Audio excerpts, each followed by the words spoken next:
Hey, episode 44, Chris Cast, season 1. My name's Chris Abraham, and we're going to be talking about my sobriety. Now, I haven't had anything to drink since I partied with my buddy David on my birthday. I think we went to a Turkish slash Middle Eastern slash Turkish, Greekish restaurant, and I had lots of wine. I think Malbec or maybe Zinfandel, red Zinfandel, and then I ended with Rocky. And then on the 11th, I believe. Sorry, this device lost its connection. On the 11th, I went out with my friend Zandria, and we had tons and tons of sangria until we were both kind of lit. And then I never had any wine or anything ever again because I realized after that night that my heart literally wanted to force itself back into AFib, and I didn't want that. I've been fighting atrial fibrillation since 2017, 2018, and had cardioversions and all kinds of stuff. And now found a really good cocktail of medicines that have been able to keep me out of it. And I can drink coffee, but anytime I even have anything alcoholic, my heart goes ka-thump, ka-thump, ka-thump. And my little EKG tester says, I don't know, feels AFib-y. So I've just given it up. So it's been April, May, June, July, August, September, October, November. 8 months. And I realize that I'm not an alcoholic. I definitely am an addict, but gluttony is more of my problem. What allowed me to stop drinking completely is twofold. And they would be all of my drinking is affectation because all of my favorite writers and poets were drunks. Secondly, I think there's three things. There's always three things. Secondly, my mom and dad drank, and even though that was in many ways what killed both of them, it was also sexy and interesting about them too. And finally, the thing that kept me from drinking. The first two ones, I realized that that's stupid because drinking killed my mom and dad. Even though they were sophisticated New Yorkers. And my dad did end up drinking, big plastic bottles of vodka and really bad scotch and all that other stuff. And my mom, at the end, and she and I enjoyed $2 Chuck, which is, isn't bad. And what's that cheap Australian stuff? Yellowtail? I don't know.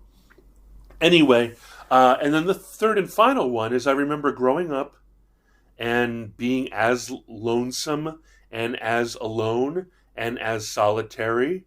I'm not lonely, but I lived a life that was, filled with insecurity and fear and anxiety.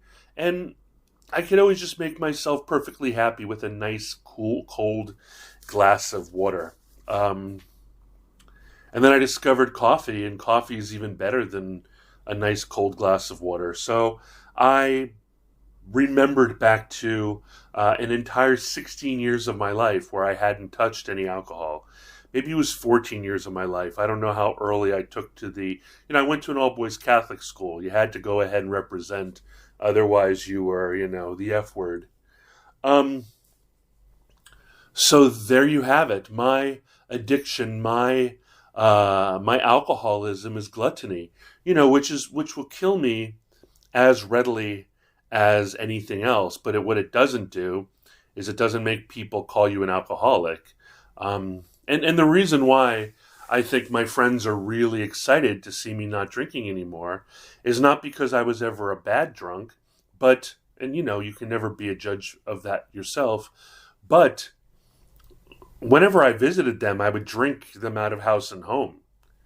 There's these people out there who are gifted bottles and bottles of alcohol. Rocky and Ricard and Scotch and beautiful vodkas and amazing tequilas, and they just sit there in their wet bar. What kind of what kind of problem do you have if you have a wet bar and you're not a drinker? If you have a collection of alcohol and you don't drink, like, it never made any sense to me. It's like having a collection of toys and never playing with them, or having, like I said, I obsessively collect bags, but I desperately every day try to figure out how to use them. Um, and I guess my collection of guns are being unused, but I appreciate them every day, and I don't think people who don't drink at all think of that. And I don't even think my best friend Mark thought about my drinking very much until I went to his wedding, and in a group of frickin' Northern California, and Los Angeles teetotalers, the bartender at the open bar felt like it was important to let me and everybody know that over the course of the wedding, I polished off an entire bottle of tequila on my own.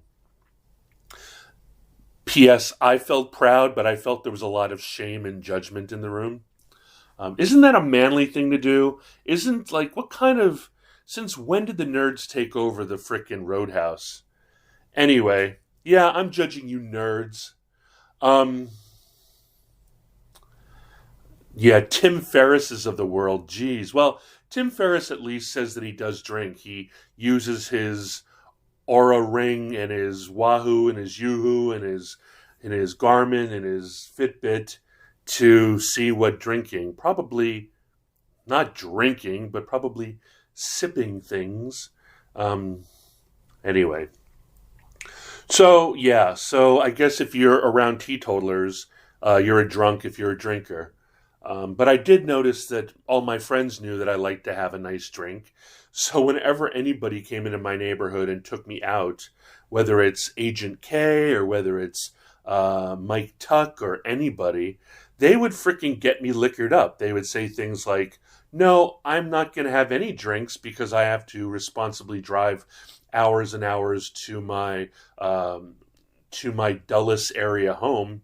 But man, they would freaking drop coin on liquoring up me with top shelf tequilas or so on and so forth.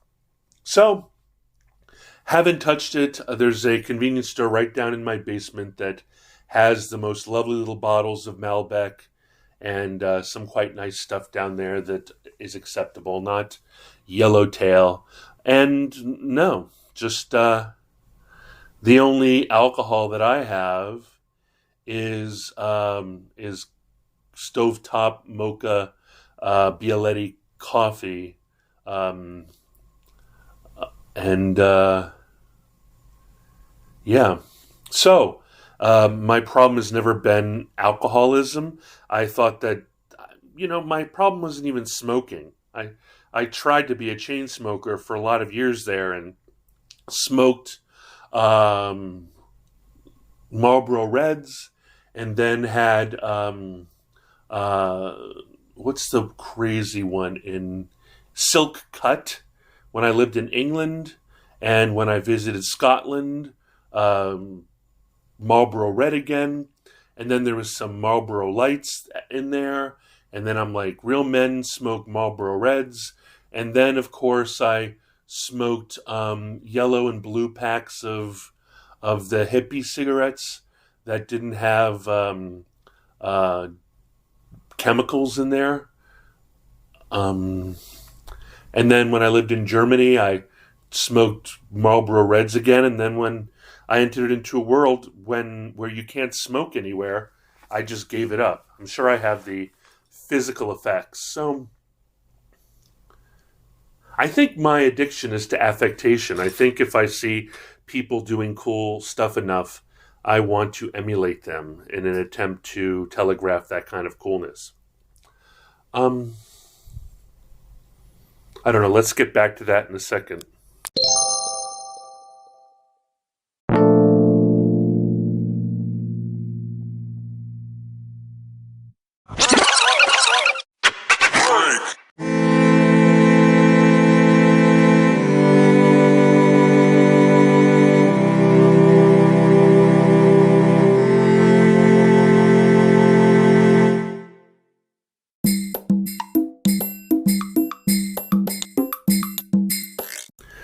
Welcome back, episode 44, Chris Cast, season 1. This is my addiction. Yeah, I definitely have gluttony. I don't know if I have sloth, but I definitely have gluttony. Definitely flirting with sloth. Am definitely obese, definitely overweight, definitely by any measure, not just you're fluffy or you're heavy set. Like by any measure, I am enormous. And so that is I'm not free of stuff. Like I'm not trying to make excuses or I'm not deluded about that. And I'm not trying to throw my ability to drop alcohol and cigarettes like a hot potato because I am yoked. I am under the yoke. I am under the yoke of the addiction to food and that sort of thing, you know? And so, yeah, nobody gets out alive. So, but it's really nice not to have AFib, and it's really nice to be able to get onto the rowing machine and put in a good amount of work and not feel like I have to worry about arrhythmia or, hey, Google, what's the problem if your heart goes very fast? On the website webmd.com, they say, the normal heart averages between 60 and 100 beats per minute. When your heart beats faster than this, you have a condition called tachycardia. When your heart races, it's working too hard. It doesn't have enough time to fill with blood or pump it to the rest of your body. Thank you. Yeah, tachycardia is what I didn't like playing with. And when you have AFib, you suffer from bouts of tachycardia. Your heart goes slow, and then your heart goes fast, and your heart goes slow. Your heart goes fast. You don't have any real ability for your heart to recover. It's like full-time HIIT,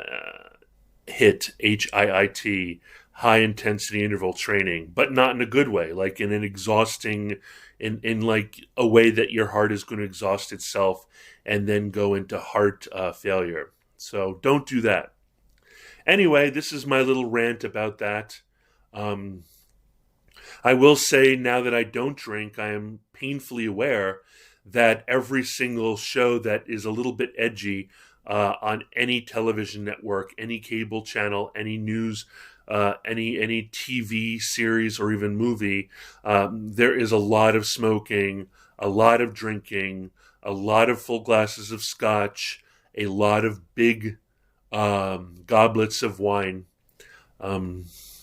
Sure, if you ask your friends that are in recovery, they'll agree too. I don't think I notice how much cannabis, marijuana, edibles, etc. are in it. I don't think there's ever any mention of opioids or anything like that, opioid addiction, unless it's a big warning. But it's never a big warning with alcohol and tobacco. So I guess that those two lobbying organizations have got their hooks in. Anyway, back to the going away part of the podcast, and I'll talk to you soon.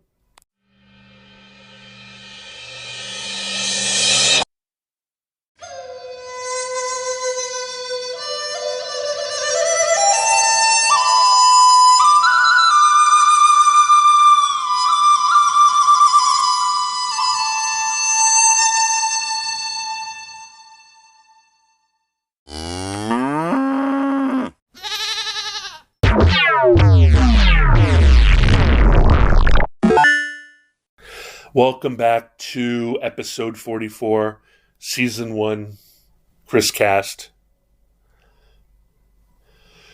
You can reach me if you want after this ramble at +1 202 352 5051.